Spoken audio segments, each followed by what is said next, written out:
So, a conference report just posted up a video called Understanding Making Sense and was talking about, I guess, the difference between the felt knowing that comes from handling of an object and the kind of knowing that comes from beliefs and ideas and the sort of conceptual world that we have. And I think part of what struck out for me, and there was a lot that was going on in the video that I want to talk about, so I thought I would chime in and say some things about it. One is that, yeah, I think so much of Ernest Becker's work and Morris Berman's work as well, it addresses this issue of, how is the somatic or the kinesthetic level, the degree to which we are a body, and in how it feels to handle things or to play a musical instrument or to have a handicraft of some sort, and how different that is from the way that we look to others, or the way that we imagine others see us, what Berman calls the body image. And it is, I think it is very true that we need to be careful over the difference between those. I mean, Ernest Becker would say that it's very important for people to have a kind of grounding of themselves and their own knowledge of the world be in practical activities and handicrafts, whether it's something like playing a sport, or it's playing a musical instrument, or dancing, or it's um, some kind of physical manipulation of actual objects in the world. Painting, is a very simple case, which you could have bad technique and you could have bad form in your athletics, but the truth is in whatever you do. I mean, whatever you do, it sort of has its own level of accomplished truth. Whereas beliefs, things that we talk about, they can just suddenly be disclosed as wholly wrong. I mean, as you're in a relationship, you suddenly find out that the person says to you something like, I never really loved you.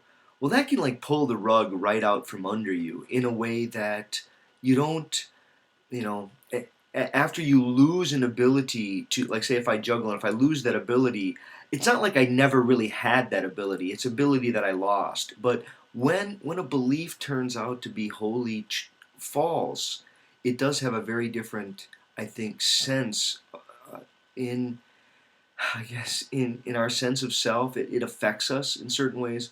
So there are probably a lot of mental health issues for people who are too embedded in only the symbolic world, or too the imaginary world. If they spend all of their time in artificial media, or in, I guess, in conversations and in belief systems without ever really coming into contact with the physical world, they may have uh, a real mental vulnerability, mental issue vulnerability. I think organismal anxieties can be quelled by physical competencies in a way that belief systems, the more that you lodge your sense of self confidence, or reality confidence, or sense of self worth in those belief systems, the more precarious, I guess, of a position you're in. Now, about this other issue on perception and conception and the way that people think about, I guess, their own,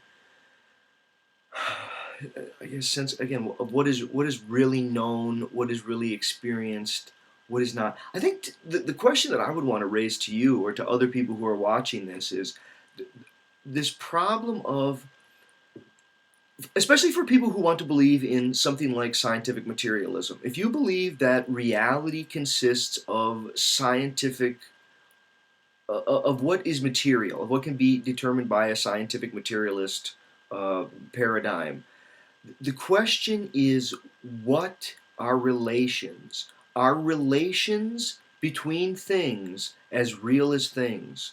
So, if I look out here, so I'm looking out and I'm looking out a window and I see a street and I see a tree and a mailbox, and there's various distances, things are in front of, behind.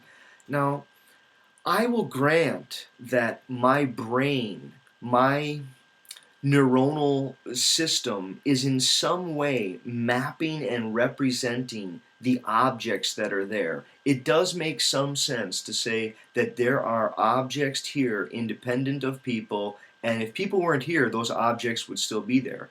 Yeah, but would the relations be there? I mean, the relations of distance that I experience, no, those obviously wouldn't be there independent of people, because I'm here and my neuronal system, it's not just representing them. See, this is where I think the error comes in. Even if we admit that there are objects there independent of people, there can't be relations there independent of people. The relations that we would spell out, like I mean relations of near, far, relations of left, right, in front of, behind, all of these kinds of relations, they're from a subject. And once we start to recognize, I think, it seems like once you start to recognize that relations are real, they depend upon us, so they're not here independent of people, but we're not just making them up. See, I think it's also a mistake to say that my neuronal system is just representing them. Well, my neuronal system, it may in fact be representing this object. This object has a kind of reality that is independent of the observer. But the relations of distance that are there, my perception of the relations of distance, that's not being represented. Now, it may be being represented, but it's actually being accomplished. That is, the worldhood of the world is made possible through neuronal firing patterns. So there seems to be a kind of category mistake that goes on among people who I think claim themselves to be realist or scientific materialists. That is, the person who claims to be some sort of scientific realist materialist, they say, the tree that falls in the forest when there's no one there, it does make a sound, and they kind of come at it that way. But what they're really doing is they're being imaginationist. They're taking their own ability to imagine the case and then say, well, I can imagine that, and so that's what it really is. But I mean, if there would really be no observer, would there be both the forest and the tree? I mean, doesn't the forest include the tree? That is, aren't we already introducing relations and divisions with words, categories that are breaking out energy matter in certain ways?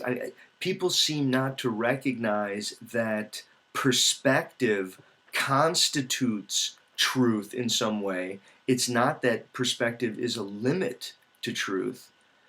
And so I guess to me this issue that needs to be addressed is, for the person who wants to claim that the only things that are real are material objects and things that have substance, that they're basically made of matter, I want to ask, what are relations? I mean, take a relation like thirst. I mean, if I experience thirst, thirst isn't a thing in the world, but it's experienced as a relation. Now, to say that my experience of thirst is just representing a fact in the world, no, that's not right either. But thirst isn't simply a subjective experience.